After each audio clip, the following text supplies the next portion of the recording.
There's actually like a lot of jeopardy going on in these games. This little midweek sleeper fixture list has just come through, and if you actually take a little closer look at it, obviously we've got the main big massive game of Arsenal Man United, but even the Everton Wolves game, like massive jeopardy, both literally next to each other in the league. Wolves will literally overtake Everton if they win. Exactly the same with the City game, which you'd never expect 13 games into the season. And if Forest win, they will leapfrog Manchester City into European places. We're in a nuts little period, and that's why this kind of format compared to like the playoffs is just so much better, right? Because you get the jeopardy and entertainment all the way through the season. So everyone kind of like, when that debate comes along in regards to playoffs and like the excitement, the crescendo of excitement towards the end of their season, no one cares about your sport for 7/8 of the year, man. That's like surely a huge hole in the playoff system. But yeah, we don't have that problem, and we're a third of the way or whatever into the season, and you've got some massive, huge games.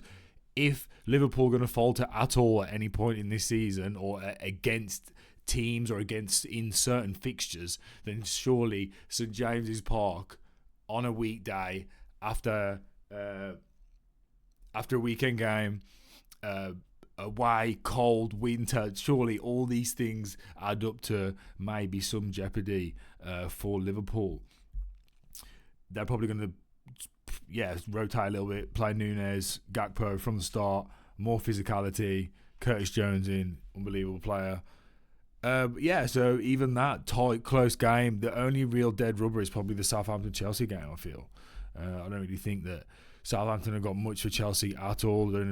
Under Maresca, Chelsea actually look really good, so, and I'm all for their style of player profile flourishing, because that's good for football, and to try and bring some stability back to the Premier League playing style. And then obviously you've got the biggest game, massive game, and it's well interesting just to kind of like touch on a few more points in regards to the Man United game.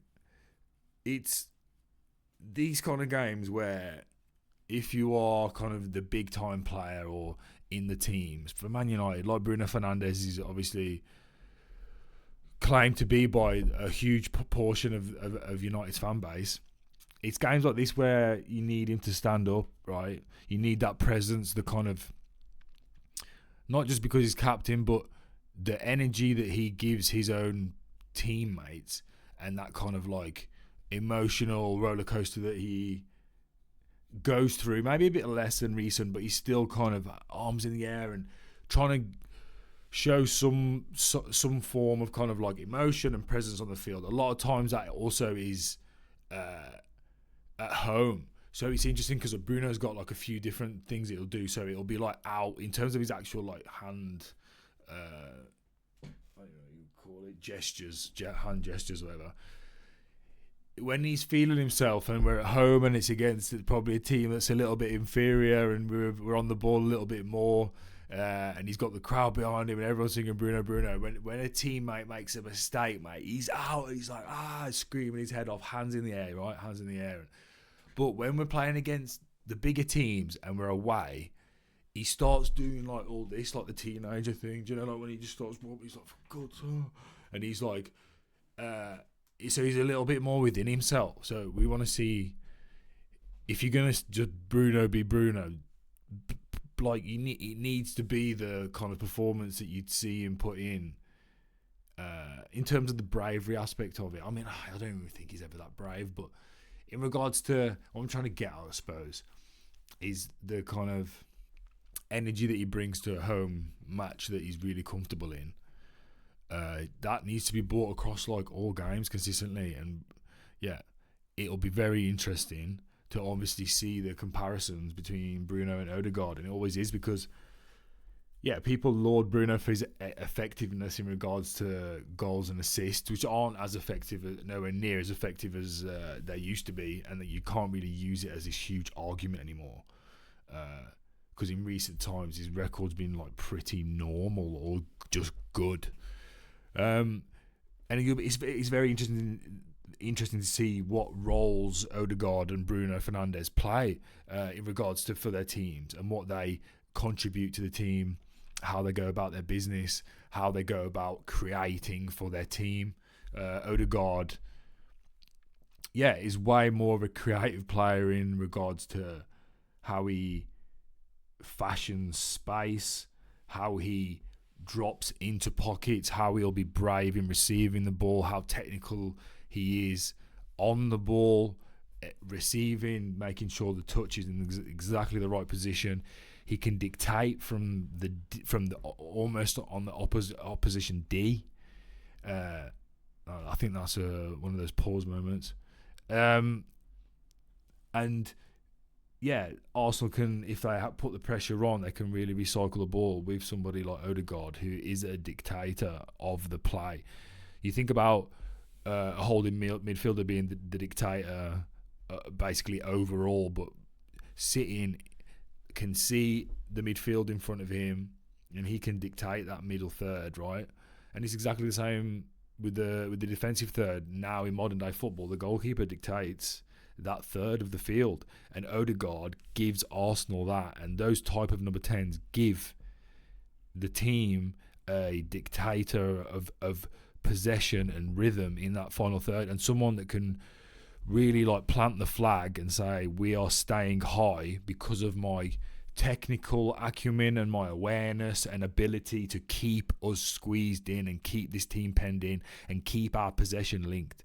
Because possession is comfortable, but then it gets to points where it gets a little bit weaker. There might be a turnover, but a technical player can kind of like lower the danger levels of a turnover again, right? And you can keep that arc going, for example, that pressure.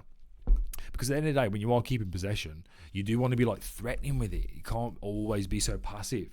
So if you want to be like threatening in possession, you are taking risk for the turnover, but then if you have got enough good technical plays in those central areas that can actually keep things flowing around and punching balls in between the lines and into the half spaces, that's where all the goodness is. That's where all the good stuff happens, or all the good stuff comes from, emanates from, whatever.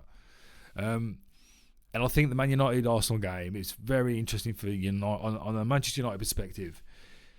The possession battle's huge, and it hasn't been a battle at the Emirates for possession for a long, long time, right? United haven't tried to go there and keep possession, and that's massive to see how much of that game we can win.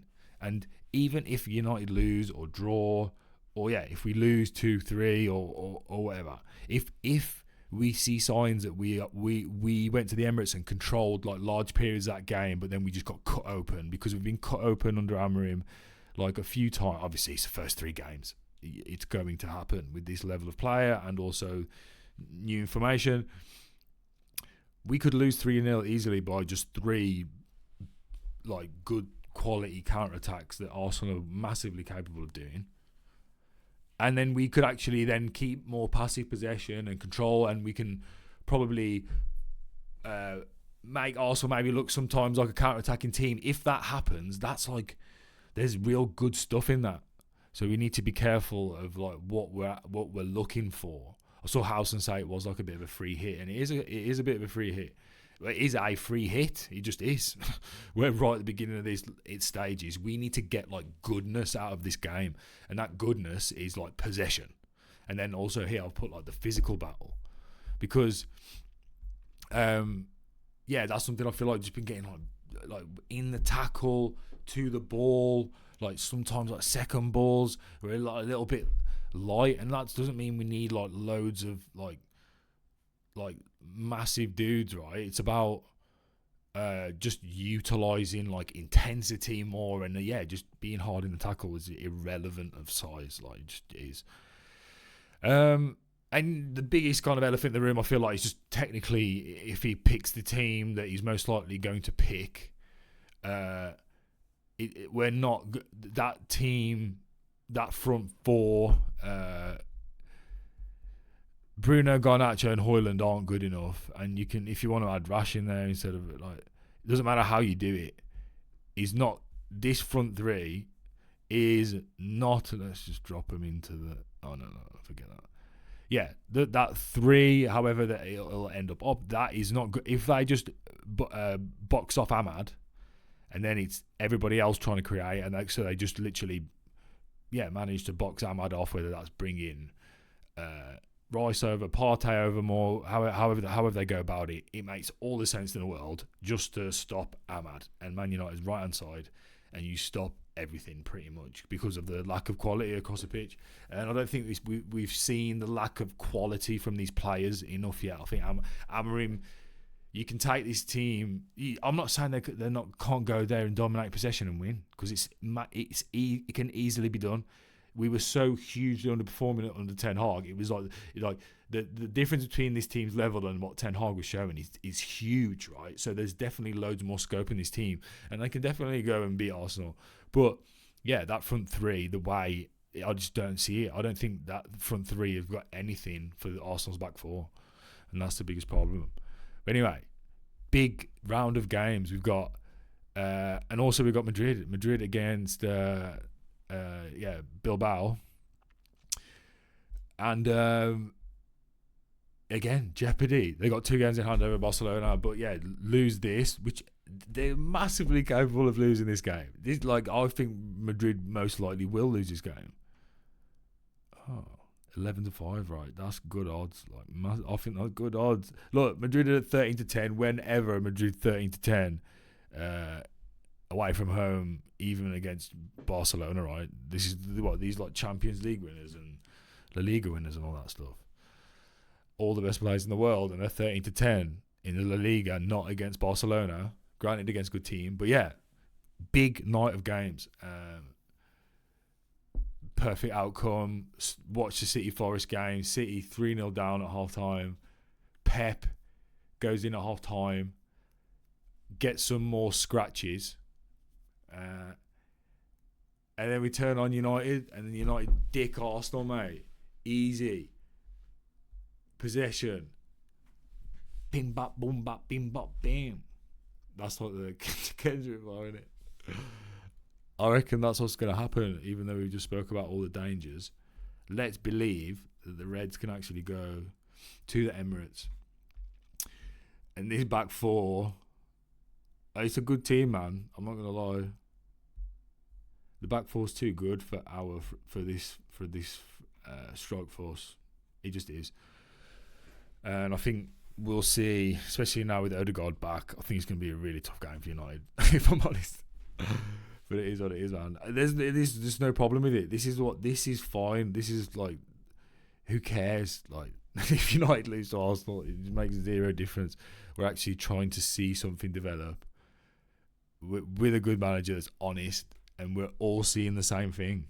So this is a club with everyone on the same page, it seems. So it's just refreshing, and it is what it is.